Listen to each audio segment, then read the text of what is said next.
നമസ്കാരം. മുൻ ഗതാഗത മന്ത്രി കെ.ബി. ഗണേഷ് കുമാറിന്റെ ഡ്രൈവിംഗ് ലൈസൻസുമായി ബന്ധപ്പെട്ട് ഉയർന്ന വിവാദങ്ങൾ നമുക്കെല്ലാവർക്കും അറിയാവുന്നതാണ്.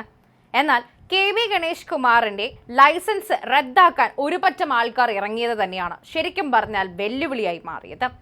അദ്ദേഹത്തിന് ലൈസൻസ് കിട്ടിയത് 18 വയസ്സിന് മുൻപാണെന്നും അതിനുള്ള തെളിവുകൾ ഉണ്ട് എന്നതായിരുന്നു ഇതിനെ വിമർശിച്ചവർക്കും ഇതിനെതിരെ വന്നവർക്കുമുള്ള ഒരു കാര്യം.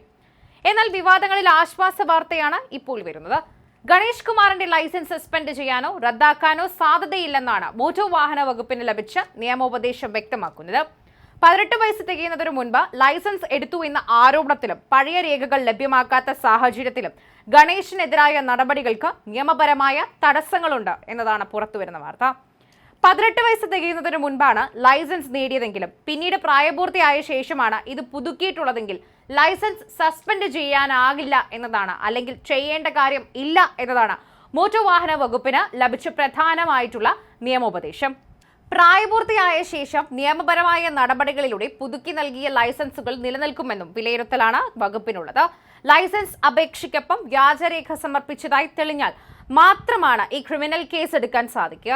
എന്നാൽ ഇവിടെ അത്തരം തെളിവുകൾ കണ്ടെത്താൻ വകുപ്പിന് സാധിച്ചിട്ടില്ല. 1984 ഫെബ്രുവരി 13 ഗണേഷ് കുമാർ തിരുവനന്തപുരം RTO ഓഫീസിൽ നിന്ന് ലൈസൻസ് നേടിയത്. നിലവിൽ 4 പതിറ്റാണ്ട് പഴക്കമുള്ള ഈ സംഭവത്തിൽ അന്ന് സമർപ്പിച്ച അപേക്ഷയോ അനുബന്ധ രേഖകളോ വകുപ്പിന്റെ കൈവശം ഇല്ല എന്നതാണ് സത്യം. നിശ്ചിത കാലയളവ് കഴിഞ്ഞ പഴയ രേഖകൾ നശിപ്പിക്കുന്ന സാധാരണ ഭരണ നടപടിക്രമങ്ങളുടെ അതുമാത്രമായി ഭാഗമായി ഈ കാലയളവിൽ രേഖകൾ മോട്ടോർ വാഹന വകുപ്പ് മുൻപേ തന്നെ നശിപ്പിച്ചു കളഞ്ഞിട്ടുണ്ട്. അപേക്ഷയും രേഖകളും കണ്ടെത്താൻ കഴിയാത്തതിനാൽ അന്ന് വ്യാജരേഖ സമർപ്പിച്ചോ എന്ന് തെളിയിക്കാൻ അന്വേഷണ സംഘത്തിന് സാധിക്കില്ല. ഈ അന്വേഷണത്തിന് വലിയ തടസ്സമാണെങ്കിലും കേസ് നിലനിൽക്കില്ല എന്നത് സ്ഥിതി ഗണേഷ് കുമാറിന് അനുകൂല ഘടകമാകുന്നു.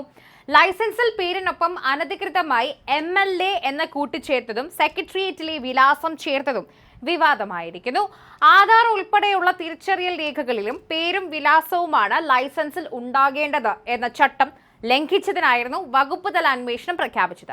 എന്നാൽ ഈ സാങ്കേതിക പിഴവുകൾ പരിഹരിക്കാൻ ഗണേഷ് കുമാർ തന്നെ മുൻകൈയെടുത്ത് വ്യാഴാഴ്ച ഓൺലൈൻ വഴി അപേക്ഷ സമർപ്പിച്ചു എന്നും അറിയാൻ സാധിക്കുന്നുണ്ട്. അങ്ങോട്ട് നോക്കുമ്പോഴും പ്രശ്നമില്ല, ഇങ്ങോട്ട് നോക്കുമ്പോഴും പ്രശ്നമില്ല. എല്ലാ പഴുതുകളും അടച്ച് ഗണേഷ് കുമാർ മുന്നേറുന്ന ഒരു കാഴ്ച, അല്ലെങ്കിൽ അദ്ദേഹത്തിന്റെ ഒരു തുടർ വഴിയാണ് നമ്മൾ കാണുന്നത്.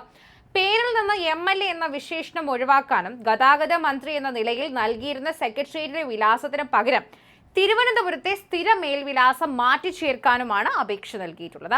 ചട്ടലംഘനങ്ങൾ തിരുത്താൻ അപേക്ഷ സമർപ്പിച്ച സാഹചര്യത്തിലും ലൈസൻസ് എടുത്ത കാലത്തെ രേഖകൾ ലഭ്യമാക്കാത്തതിനാലും ഗണേഷ് കുമാറിന് ഡ്രൈവിംഗ് ലൈസൻസ് നഷ്ടപ്പെടാനുള്ള സാധ്യത പൂർണ്ണമായും അടഞ്ഞിരിക്കുകയാണ്.